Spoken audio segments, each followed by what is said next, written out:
The day my father died, I was standing in a grocery store aisle trying to decide between generic and name-brand chicken broth because even grief doesn't pause the small indignities of a monthly budget.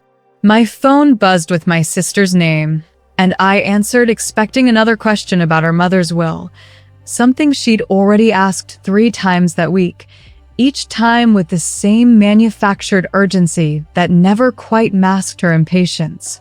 Instead, she said, "He's gone, Nina. The nursing home called. He passed about 20 minutes ago." I put the chicken broth back on the shelf, both kinds, and walked out of the store without buying anything. I didn't cry, not then. I drove home to my apartment, the one with the radiator that clanked all winter and the landlord who never fixed anything, and I sat on the edge of my bed and stared at the wall for what felt like hours. My father, Robert Corman, had been dying for 18 months, slowly enough that everyone had time to make their peace, except maybe me. He'd been a quiet man, a mail carrier for 32 years, the kind of father who showed up and provided and then disappeared into the garage to tinker with things that never quite worked. He loved my mother with a steady, undramatic devotion of someone who'd married his high school sweetheart and never looked back. When she died 6 years ago, something in him started to fade, like a photograph left too long in the sun, the edges blurring until you could barely recognize the person who used to be there. My sister Vanessa took over his care after that, and I let her. I told myself it was because she lived closer, because she didn't have a job that required her to be at a desk by 7 in the morning, because she was always better at the soft things, the bedside manner, the comforting words. I told myself a lot of things.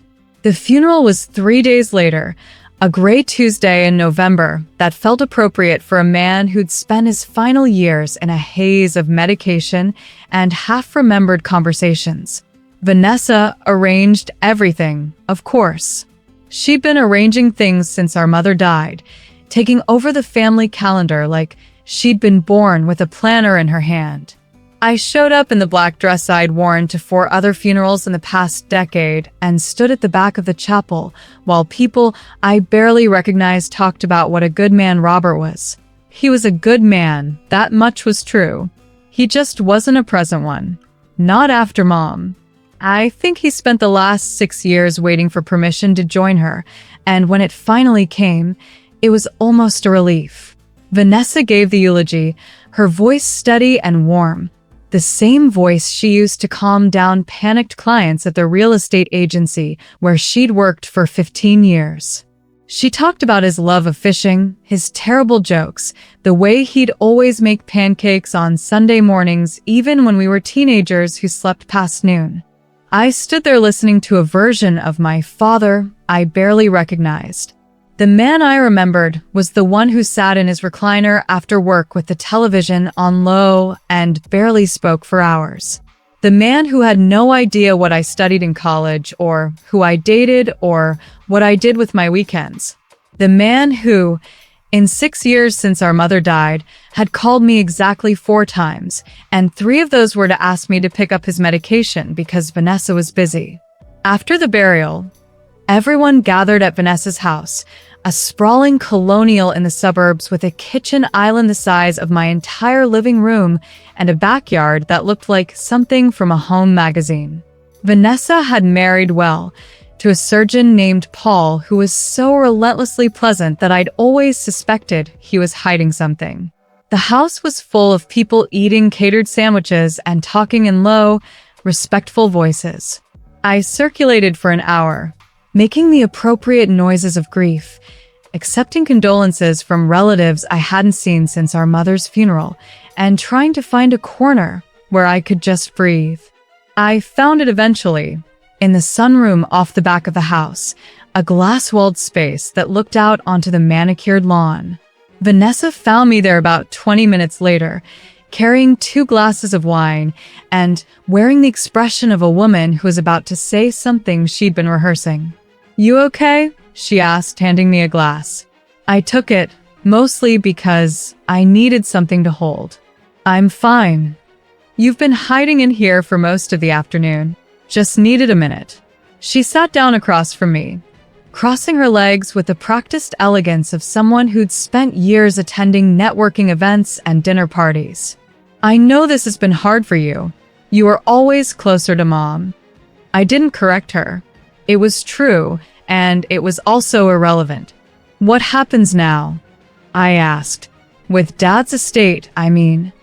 Vanessa's face shifted, just slightly, the kind of micro-expression that someone who wasn't her sister might have missed. I was going to talk to you about that. There's a reading tomorrow morning.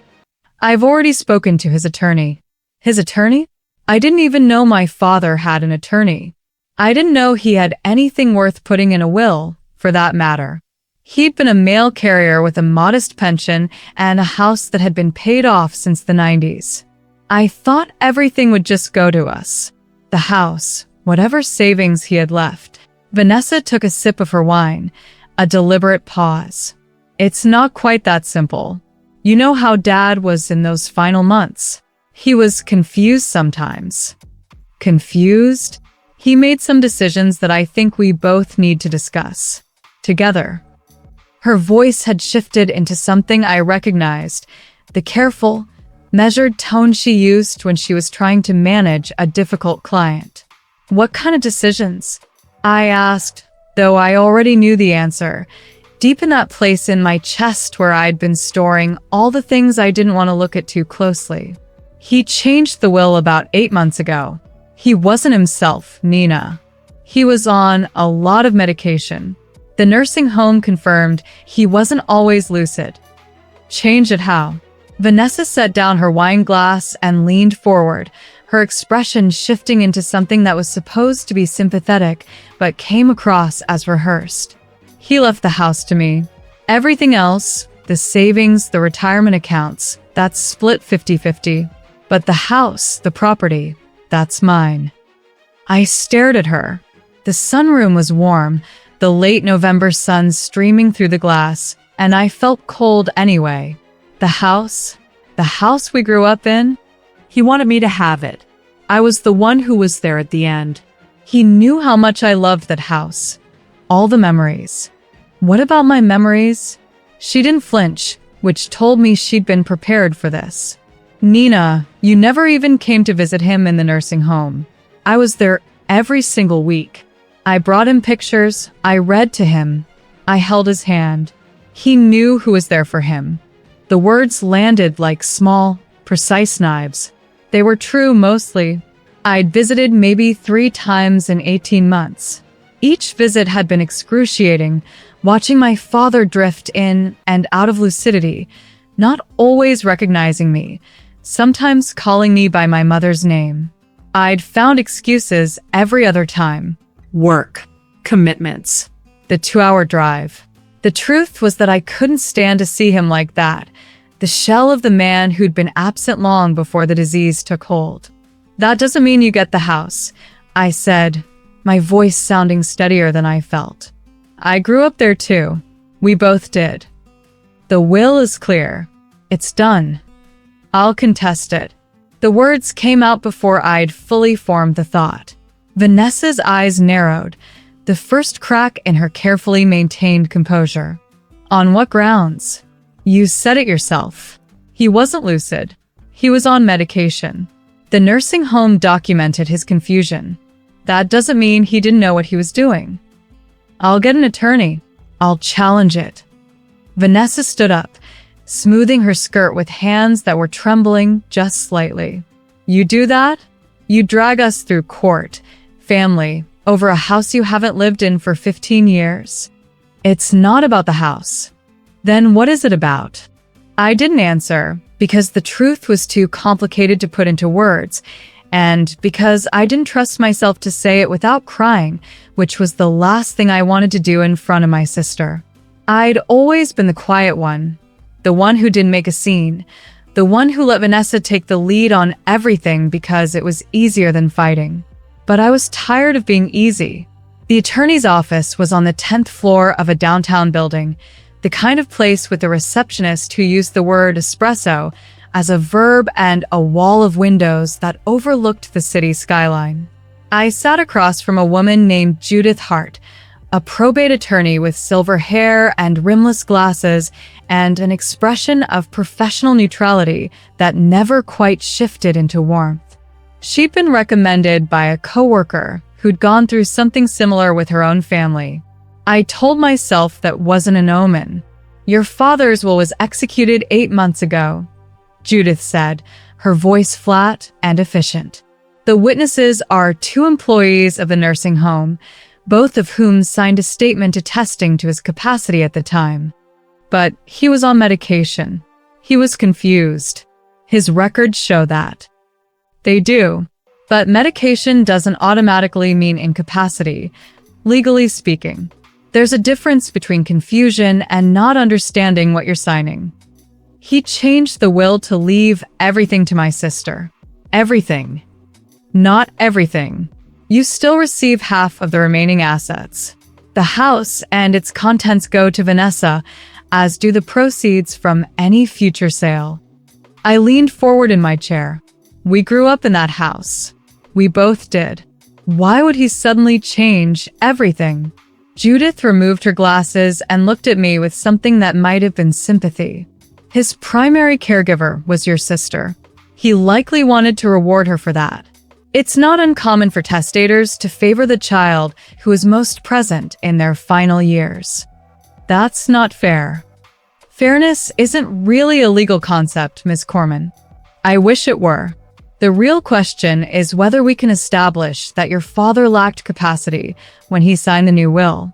We'd need medical records, testimony from the nursing home staff, potentially a psychological evaluation retroactively.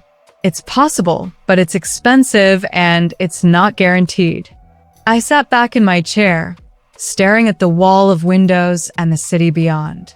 I'd already done the math in my head. I could afford a lawyer, barely, with careful budgeting and maybe a second job. But a protracted legal battle would drain everything I had. And at the end of it, there was no certainty I'd win. "What's my sister's position?" I asked. "Has she made any offers?" "Her attorney has indicated she's open to a settlement. She's offered you $50,000 in exchange for not contesting the will." I laughed, a sound that surprised me. $50,000? The house is worth at least $600,000. As you said, you would only be entitled to half under a standard intestacy distribution. But this is a settlement offer, not the starting point for negotiation. You can counter. "I want the house."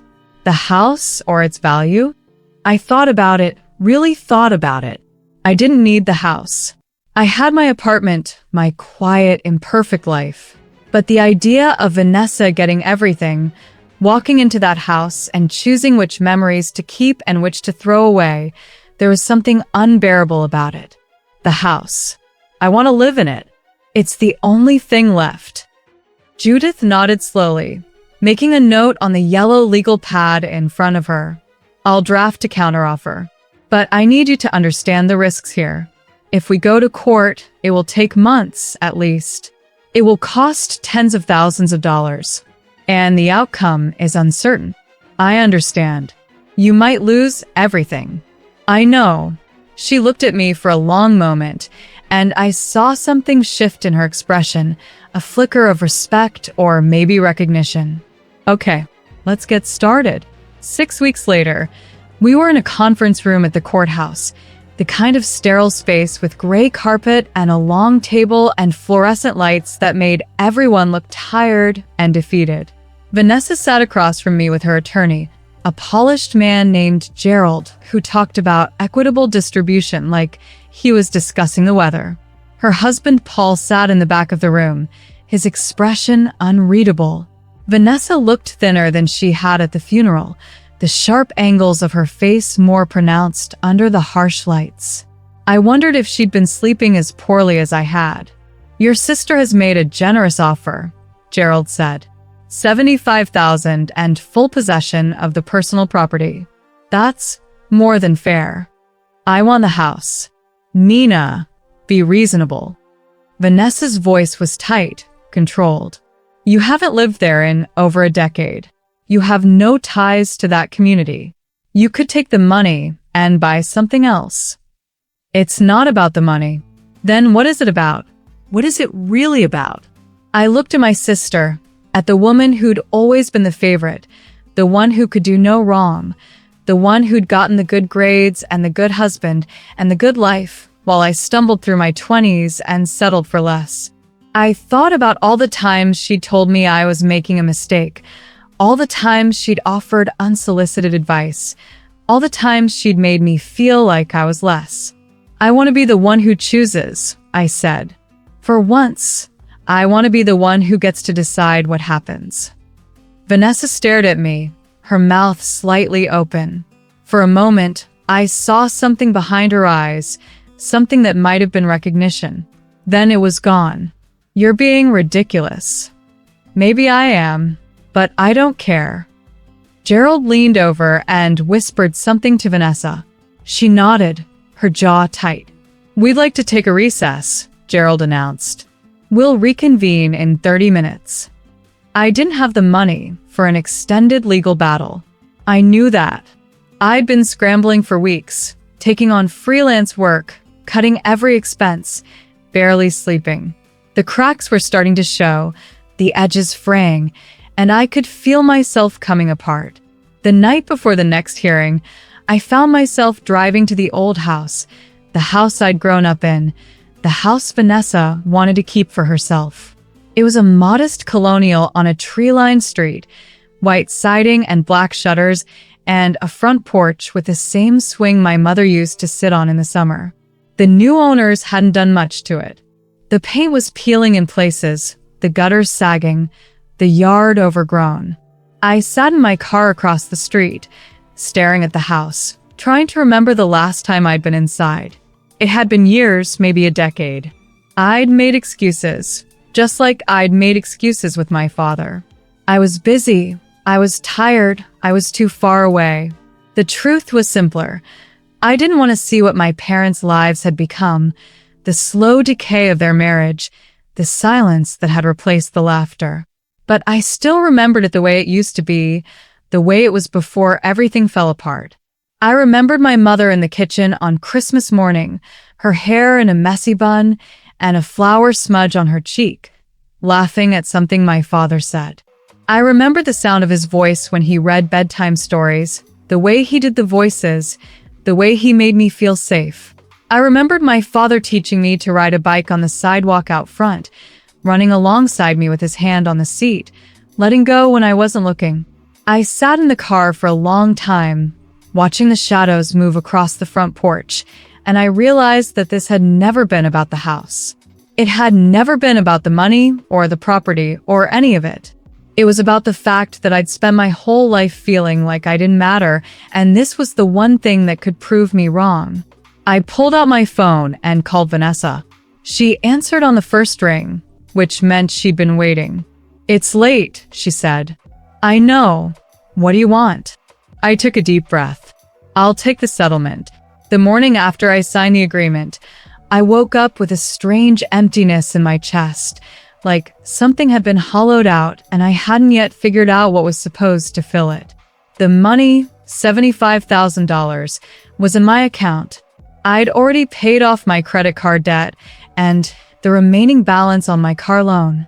I'd put the rest in a savings account I didn't plan to touch. But the house was gone. Not just physically, but emotionally, like a door that had been slammed shut and locked from the other side. I'd told myself I didn't care. I'd told myself it was just a building, just a pile of wood and stone. But I'd been lying. I went to work that day, the same predictable routine, the same gray cubicle, the same spreadsheet that went nowhere. I stared at my computer screen for an hour, not seeing anything. My coworker Mark, the one who'd recommended Judith, stopped by my desk. "You okay?" he asked. "You look like you haven't slept in a week." "I'm fine," I said, the automatic response. "The whole thing with your sister, I heard how it went down. That's rough." "It is what it is." He nodded slowly, like he knew there was more I wasn't saying. "I have a friend," he said after a pause. "She owns a small bookstore in town. She's been looking for someone to help with the books, inventory, that kind of thing. It doesn't pay much, but it's better than staring at a computer all day. I looked at him, something loosening in my chest. A bookstore? Yeah. She's having trouble keeping up with the admin side. I told her I knew someone who is good with details. I'm not really a details person. He laughed. You're the most detail-oriented person I've ever met. You color code your spreadsheets. I almost smiled. Almost. I'll think about it. The bookstore was called The Last Chapter, a narrow shop tucked between a coffee shop and a vintage clothing store in a part of town I'd never explored. The owner was a woman named Elaine, 60-ish with silver hair and reading glasses on a chain, and the kind of quiet intensity that made you feel like she was seeing straight through you. Mark speaks very highly of you, she said, pouring me a cup of tea in the tiny office at the back of the store. He says you're a wizard with numbers. I'm a wizard with spreadsheets. There's a difference. Same principle. Organization. She smiled, and it transformed her face. I can teach you the retail side. I just need someone who can keep the books straight. I looked around the office, the stacks of books on every surface, the worn carpet, the faded posters on the walls. It was nothing like the sleek corporate spaces I'd been working in for years. It felt like a place where something real could happen. I don't know anything about bookstores, I said. Neither did I when I started. I was a high school history teacher. Then what are you doing here? She leaned back in her chair, her expression shifting into something more serious. My husband died 5 years ago. Cancer. I didn't know what to do with myself, so I bought this place. It was either that or fall apart. I looked at her, really looked at her, and I saw something I recognized. That hollowed-out look, the grief that sits right behind your eyes and never fully fades. How do you do it? I asked. How do you keep going? She smiled again, softer this time. You figure out what matters. You find something that makes you want to get up in the morning. And then you do it, even when it's hard. What if you don't know what matters? Then you figure that out first. I started working at the bookstore 2 weeks later, part-time at first, then more hours when I realized I hated my corporate job more than I'd thought. The work was simple, organizing inventory, processing payments, reconciling accounts. But there was something about the place that made me feel settled in a way I hadn't felt in years. The customers were ordinary people looking for something to read.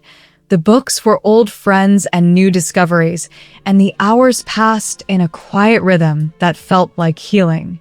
Elaine didn't ask about my family, not directly, but she told me stories about her husband, about the years they'd spent together, about the things she wished she'd said when she had the chance. I started to talk too slowly about my mother and my father and the complicated tangle of grief and resentment that had defined my adult life. Your sister, Elaine said one afternoon, do you think she'll ever regret it? Regret what? The way she treated you. What happened with the house. I thought about it. I don't know. I don't think she thinks about me at all. That's not true. If she didn't think about you, she wouldn't have fought so hard to keep it all for herself. You were on her mind the whole time. I didn't know what to say to that. It was too simple and too complicated all at once. A year passed. I got a raise and a promotion at the bookstore, which meant I was now officially the manager of something that existed mostly because a handful of regulars kept buying books. I worked long hours and didn't mind any of them. I started a small book club that met every other Thursday, and I found myself looking forward to it. The quiet conversations about stories and characters and the ways we all try to make sense of our lives. I started taking walks in the park near my apartment, the one with the old oak trees and the pond where children fed the ducks. I started buying groceries without checking the price of everything. I started sleeping better. I didn't forget about Vanessa, not really, but she became smaller, less urgent, a piece of my past that I could carry without it weighing me down. I didn't call her. She didn't call me. And for the first time, I was okay with that. The letter came on a Thursday in late spring, the kind of warm day that made the whole city feel like it was exhaling after a long winter. It was addressed to me in handwriting I didn't recognize. I opened it on the doorstep of the bookstore, still holding my coffee, and read it twice before I understood what it was saying. Vanessa had sold the house. The one she'd fought so hard to keep. The one she'd paid $75,000 for, not counting the legal fees. The one she'd pushed me out of because she wanted it so badly. The letter was from a real estate agent, not Vanessa. It was an official notification of the sale, dated 3 weeks prior. The buyers had already moved in. I stood on the steps of the bookstore, the letter in my hand, and felt something shift inside me. It wasn't anger, or grief, or even surprise. It was something quieter, something that felt almost like relief. I walked inside and set the letter on Elaine's desk. "What's this?" she asked, looking up. "Vanessa sold the house." "The one you contested?" "The same." She picked up the letter, scanned it. "Well, she took a loss on it. Sold for below market value." I noticed. Elaine set down the letter and looked at me. "How do you feel?" I thought about it. I don't know. Relieved, maybe. Like something I was holding onto has finally let me go. "That's good." "Is it?" "It means you're not carrying it anymore. You can move on." I nodded slowly, feeling the truth of it settle into my bones. The house was gone, sold to strangers who would make their own memories there. Vanessa had let it go, not because she'd changed, but because she'd realized it was more expensive than it was worth. I had let it go 2 months ago in that conference room when I'd signed the agreement, but it had taken me until now to really understand what that meant. I was free. I didn't call Vanessa. I didn't send a letter or a text or any message at all. I thought about it briefly, but I realized I had nothing to say that she would hear. The silence between us had become its own kind of conversation, one that neither of us was ready to end. But I thought about her sometimes, on quiet evenings when the bookstore was closed and I was walking home through the city streets. I thought about the little girl who used to hold my hand on the first day of school, who used to whisper secrets to me in the dark, who used to be my best friend before we grew up and grew apart. I wondered if she ever thought about me too.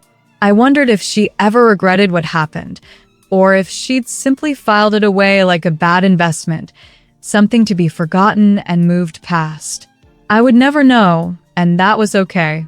Some doors stay closed forever, and you learn to live in the rooms on the other side. The book club meeting that night was different. I felt lighter somehow, less weighed down by the invisible baggage I'd been carrying. Elaine made tea and sandwiches, the way she always did, and we sat in the back room with the worn armchairs and the mismatched lamps and talked about the book we'd read, a novel about a family falling apart and coming back together in unexpected ways. "The thing I loved most," said Claire, a retired librarian with a sharp laugh, "was how the author showed the mother as both villain and victim. She was wrong, but she was also right. You could see both sides." "That's the hardest part," said Marcus, a retired teacher who came to almost every meeting. "When you can see the other person's side, and you still can't forgive them." I didn't say anything. I was listening, the words settling somewhere deep in my chest. Vanessa was wrong, I thought. But she was also right. She was right that I'd been absent. Right that I'd failed to show up when it mattered. She was right that I'd let grief and distance turn into neglect. But I was right too. Right that I'd spent my whole life feeling invisible. Right that I needed something to prove I existed. Right that I deserved more than the scraps I'd been given. We were both right and we both lost. There was something almost poetic about that. After the meeting, Elaine lingered behind to help clean up. "You were quiet tonight," she said, stacking cups. "Lost in your thoughts. Just thinking about the book." No, you weren't. She smiled, a knowing look I'd come to recognize. You were thinking about your sister. Maybe. That's okay. It takes time. How much time? She considered the question. As long as it takes. There's no deadline on grief. I thought about that, the word she'd used. Grief. Not anger, not resentment. Grief. For the sister I'd lost, for the family we used to have, for the future we might have built if everything had been different. I don't think we'll ever talk again, I said. And maybe that's the way it should be. That's a big statement. I mean it. We had our chance. We missed it. Elaine nodded slowly. Maybe that's the tragedy of it. Or maybe it's just the way life goes. You can't hold on to people who want to let go. I looked at her, at this woman who'd become something like a friend, something like a mentor, something I hadn't even known I needed. Thank you, I said. For what? For telling me to figure out what matters. She smiled, the soft smile I'd seen so many times. And did you? I looked around the room, the books and the armchairs and the soft light. I thought about my apartment, quiet and small, the life I'd built from nothing. I thought about my father, fading away in that nursing home, and my mother, gone so long I'd almost forgotten the sound of her voice. I thought about Vanessa, somewhere out there, living her life without me. Yeah, I said. I think I did.